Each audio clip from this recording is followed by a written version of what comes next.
Thank you for tuning in to the Helium Radio Network. You are listening to a rebroadcast of a previously recorded show.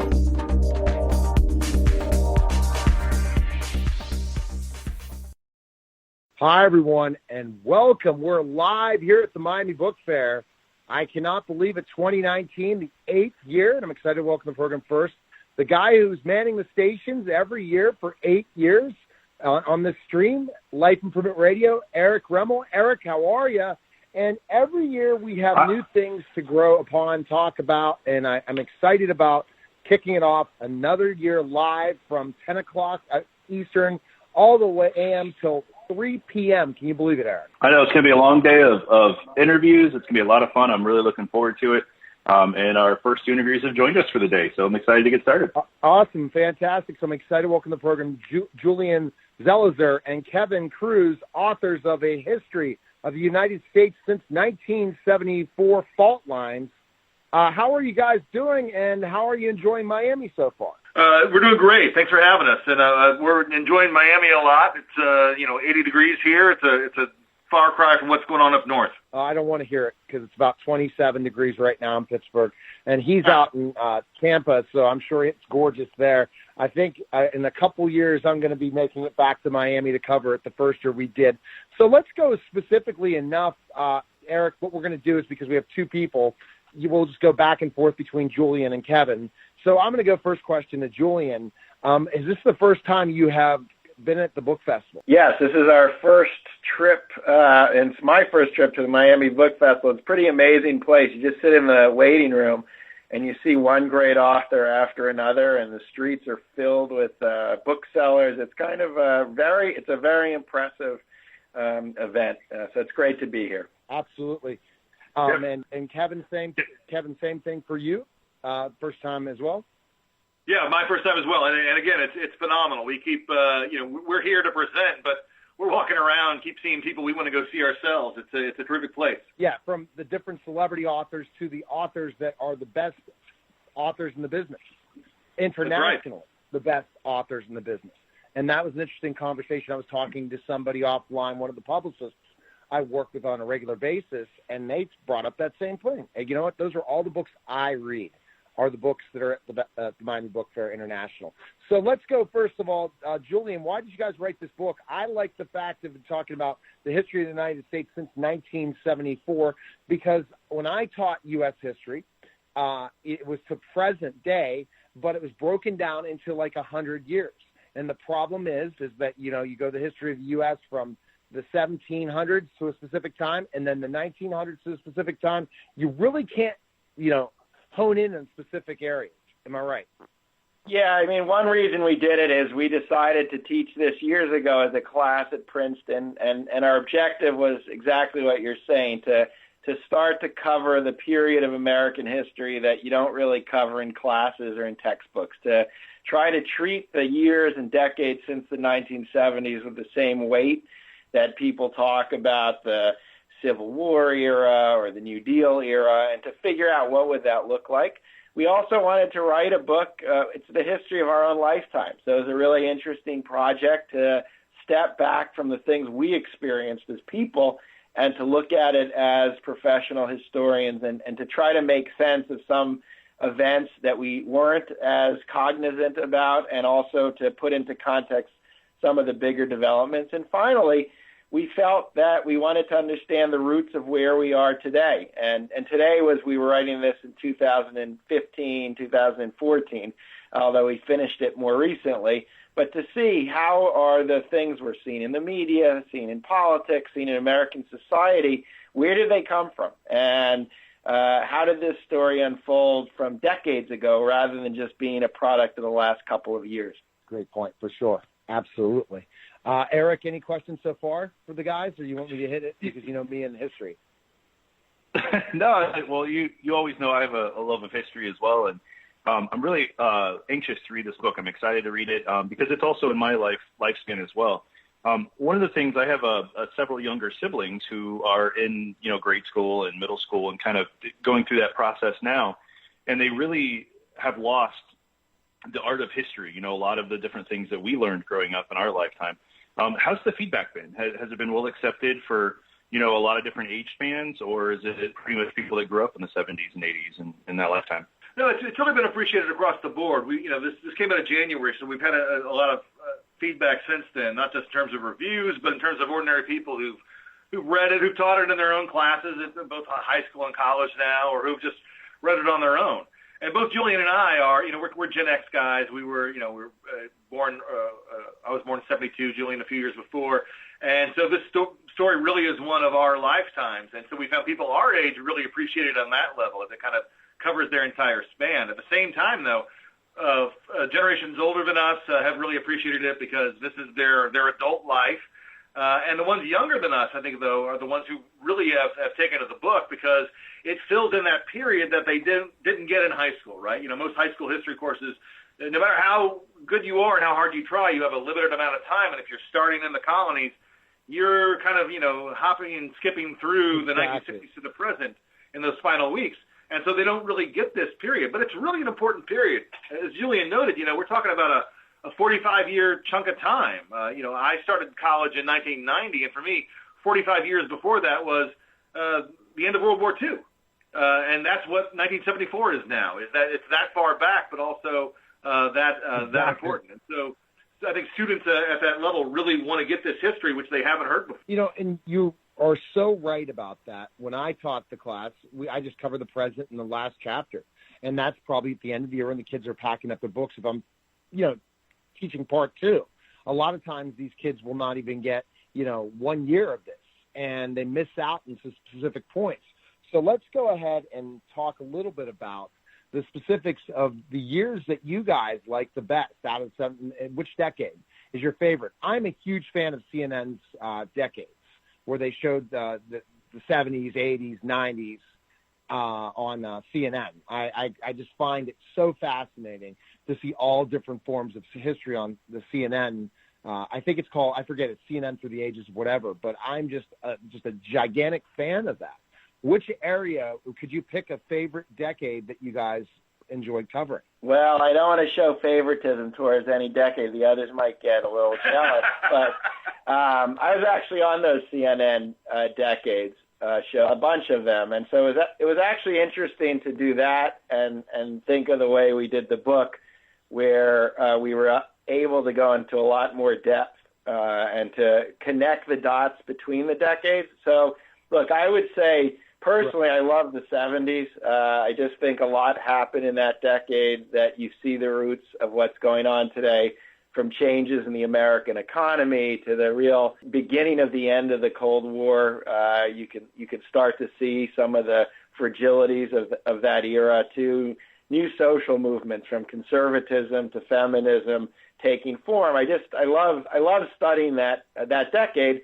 Part of it's probably that's when I was growing up, but I do think it's a foundational period. But I do think, in contrast to CNN and that decades, or it's a common pattern of just focusing decade by decade, we want to connect the decades. We want to show the through lines between the different periods. And I think that's a big emphasis of the book, and to, in some ways, push us away from the 70s, 80s, 90s approach to understanding this kind of huge block of time, an era, a distinct era, we want to say, that needs to be understood in that manner. Yeah, that's the big thing when I think about all that is what you talked about, again, of the different decades and ages and specific times. But you're right, connectivity. Let's look at the 70s and what happened with President Carter, and then look at specifically the 80s. And because the outcry of people that thought maybe Carter went too far, and then we went in another direction. And we're seeing it today as we go from the Obama administration to the Trump administration. Again, a dramatic shift in policy and everything in a time where things are very difficult for many people. So again, you were able to look at this in a different, under a microscope, Julian, right? Compared to specifically a decade. And that's what you guys are trying to tell us, right? No, that's exactly right. And I think it's very comfortable to look at decades. It fits how we live. It's a very neat way to organize time. But I remember when I was being interviewed for the Decade show, I could only think of, well, it's kind of a story of the 1980s, but it really, it unfolded already in the 1970s. And so if you take an issue like the conservative movement, sure, you can say 1980 was the key point when Ronald Reagan is elected president and brings conservatism to Washington. But you need to understand the 70s when a huge grassroots movement started to take hold from the religious right to neoconservative Democrats arguing from a different way. And then you need to flash forward to the 90s and early 2000s when republicanism becomes much more entrenched in Congress and in interest groups in Washington and becomes more of a fine-tuned partisan machine. And only when you give that complete picture do you have the capacity to step back today and see, oh, I understand the trajectory of American conservatism. You got it. And again, it's a different American conservatism, what Trump is preaching, than conservatism in general.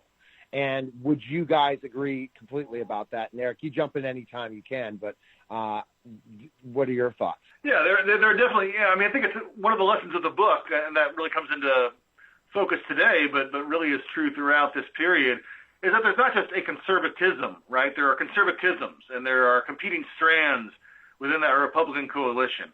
And so the one that Trump represents has, in a lot of ways, always been there.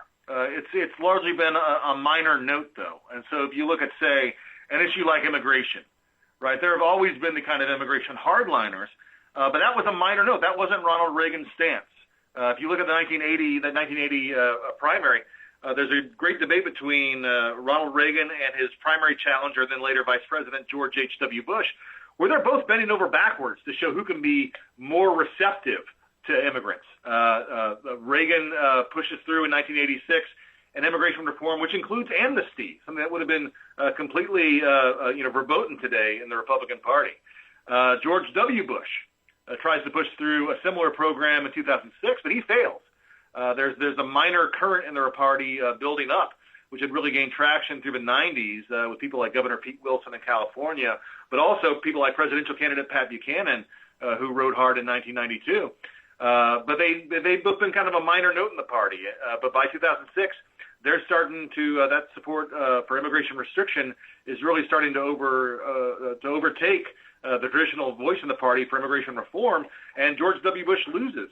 And then you move a decade forward, and you've got Donald Trump really embracing that immigration restriction movement in a way in which none of his predecessors ever had. It had always been a minor note in the base, and now it's a major note in the party. So conservatism is always kind of a fluid situation, which you've got these competing schools within the Republican coalition, and what we're seeing now is the much more far-right version has taken hold. Eric, it's interesting how you answered that question. No, Eric, I was about to say, and just pass it over to you, I said the Decade. I'm very jealous that they got interviewed on one of my favorite shows, but I didn't. I have to go back, and that's amazing. That I'm just, again, of the celebrity interviews I do all the time, guys, I wouldn't have expected that at the beginning, saying, oh, Decades, okay. And I look at certain celebrities from the Decades, I'm like, okay, I'm going to get them on my show. But go ahead, Eric, with the next question. Yeah, it's just an interesting note. My question was going to be, did you notice any cyclical patterns or any type of trends through the decades as you guys did your research? But you pretty much answered that question with your last thought there. But I'm just really curious, what was the research like for this book? It must have been a lot of fun to be able to, do a lot of research and interview and kind of analyze these things from a high level. Yeah, I mean, it wasn't as much interviewing this book as the kind of way you write a book like this that covers such a sweep, which in American history, this is a long sweep, not if you're doing European history, is to really try to read as much that's out there from historians who have started to work on this period to first count,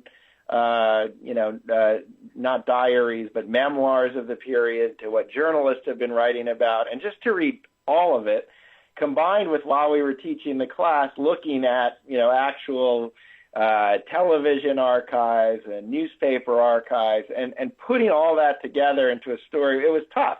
I mean, it was really exciting to look at all this and to try to see the different points of view. But then the real challenge is narrowing what you're actually going to put in the book. You can't put everything because you'll just overwhelm the reader. So it was a process of taking all that material and really refining it into a story that was going to be digestible for readers. But it was really wonderful. And as we said earlier, this is our lives. So there was an added dimension when you write a book like this of learning about things you kind of remember or you didn't think were that interesting or important. They were just part of your life, like the first cell phone coming out, these huge phones that people had, and thinking, well, why was that relevant? Where did that come from? Learning the backstory of that technology, and then seeing where it was all going to go with smartphones and other kinds of phones and devices I think that was probably one of the most interesting parts of doing this, and even understanding the big events that we lived through, like the end of the Cold War in the late 1980s and early 90s, and to be able to put that in some long-term perspective was very exciting for us. Absolutely. Where's the best place we can find information on both of you guys and purchase your book and learn more about you? Where can we go? I've got a website, Kevin M Kruse, KevinMKruse.com. That's got everything you need. And I'm on Twitter at Julian Zelizer. I have a webpage, julianzelizer.com, and you can see me on CNN or hear me on NPR's Here and Now. Love it. Guys, thanks for coming on. Appreciate you both taking the time to come on the show. Enjoy Miami, and you tell me, Julian, when the next CNN decades, I'll have to interview you to promote the next one when it comes out. You'll have to give me that clue when the next one comes out, when your guys are creating the next one. When is the 2000s coming out, Julian? Do you have an idea? That's out already. That already aired. I'm in that one. So you can go on demand and see it. Oh, what about 2010? That I don't know. I don't think they're making that one yet, but they will. They're going to have to when it's 2020. Can you believe it, man? But I appreciate it. I didn't miss it. I've not seen the 2000s. I've been too busy. But I appreciate you guys calling, and best of luck, and thanks for coming on the show. Thank you. Thanks for having us, guys. All right, take care. Okay, bye-bye. You're listening to the Neil Haley Show live here at the Miami Book Fair, powered by Life Improvement Radio. And we'll be back in just a moment. Thank you for listening to Helium Radio. The views expressed by show hosts or their guests are their own and should not be construed in any way as advice from Helium Radio. We make no recommendations or endorsements for radio show programs, services, or products mentioned on air or on our website. Personal perspectives expressed by the producers, writers, and editors will always be presented as such. Any rebroadcast or retransmission without the express written consent of Helium Radio is strictly prohibited. Thanks for listening.